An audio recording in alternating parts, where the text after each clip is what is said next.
this video, I'm going to answer the question, could a Stream Deck Plus, along with the Wave XLR from Elgato, be a viable replacement for the GoXLR? Let's find out!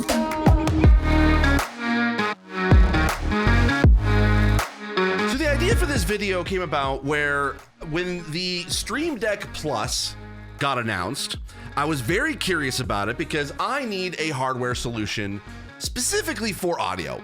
I like having knobs, I like having sliders because for my disability, it's hard for me to be able to look into software and be able to adjust audio adjustments and sliders on the fly, especially when I'm gaming. So having that sort of hardware solution works great. And I'm gonna unbox them both while I kind of explain why. The GoXLR Mini is fine. It's not, I've had it for a couple years. I actually really do enjoy it. It's a great audio device. So it's not to say that there's any problems with the GoXLR other than it's starting to show its age.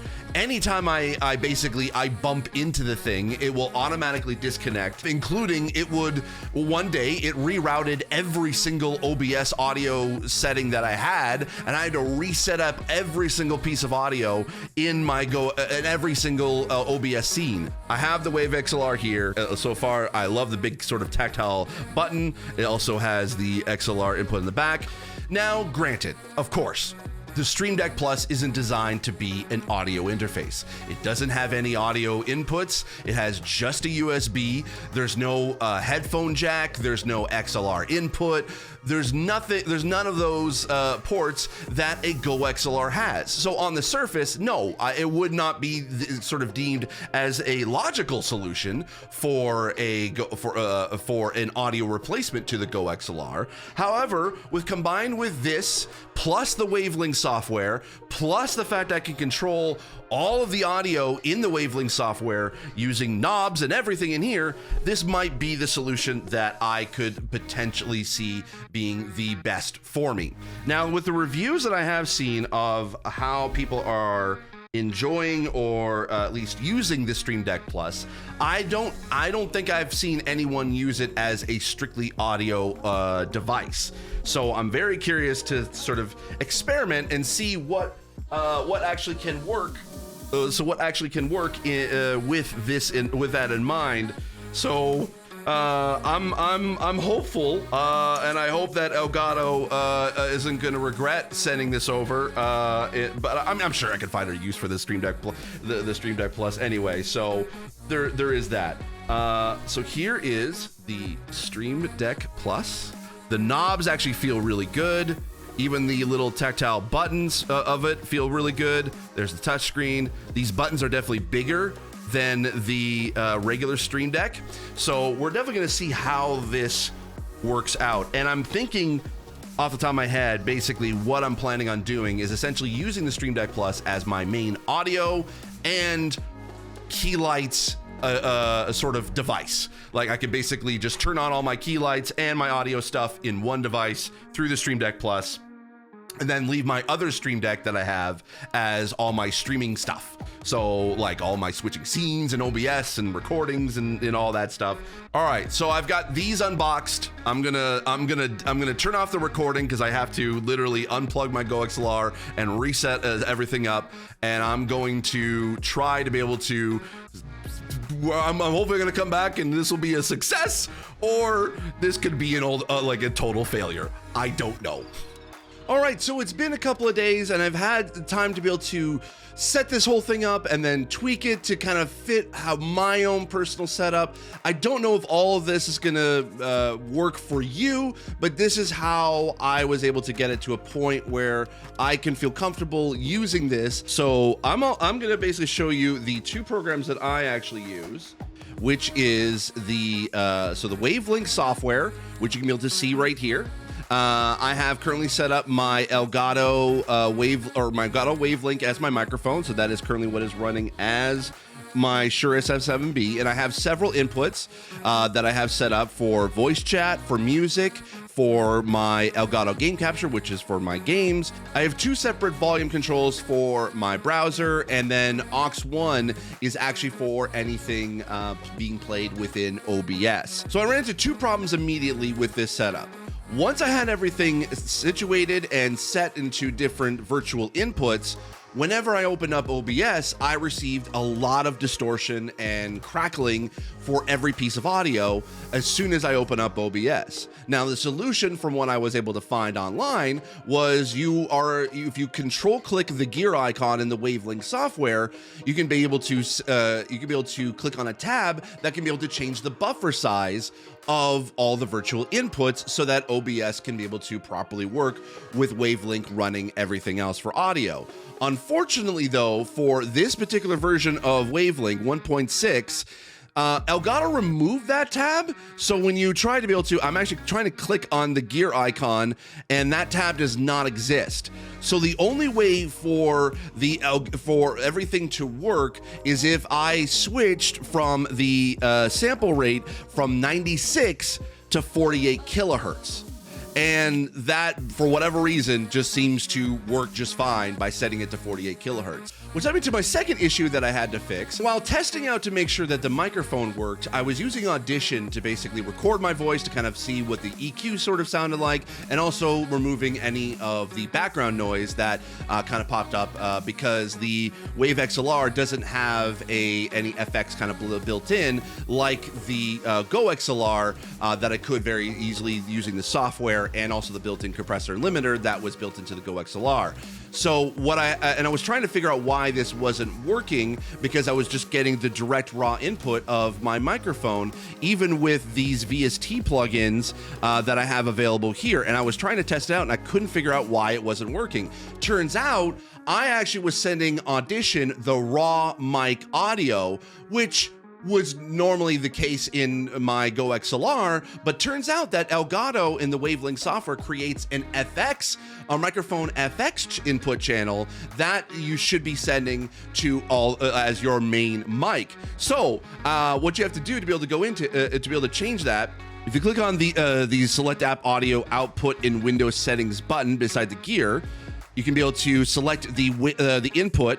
Now I actually renamed this because it actually says Wavelink Microphone FX, so I basically just renamed it to Mic Plus FX.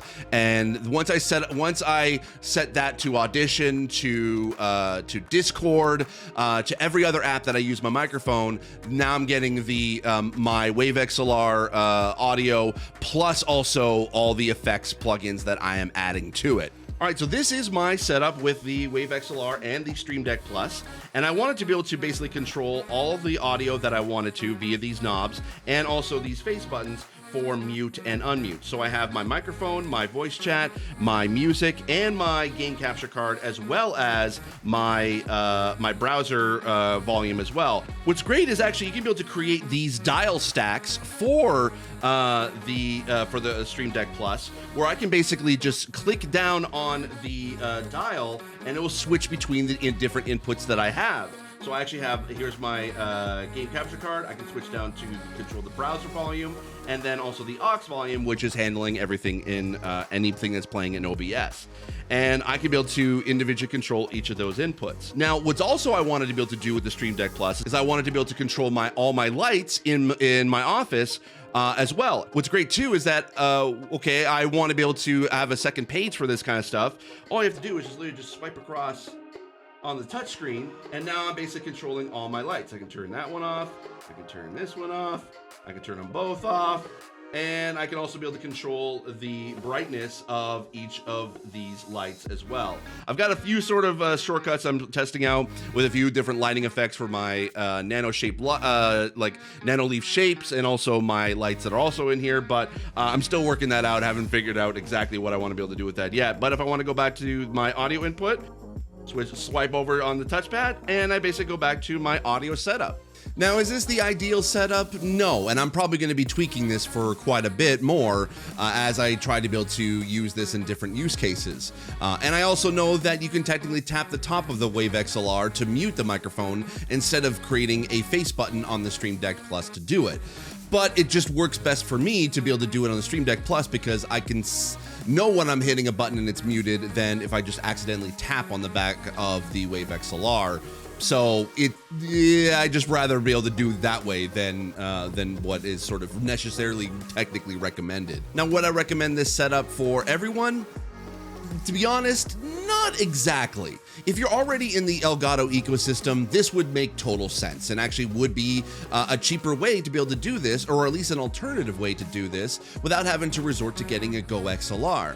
I will say that the GoXLR Mini is technically cheaper than getting both the Wave XLR and the Stream Deck Plus, because I paid $300 Canadian for the GoXLR Mini, and current retail prices for the Wave XLR is $219 Canadian, and the Stream Deck Plus is $269 Canadian, which basically equals up to a total of $488 Canadian, basically making the difference being $188 more if you go the Elgato route.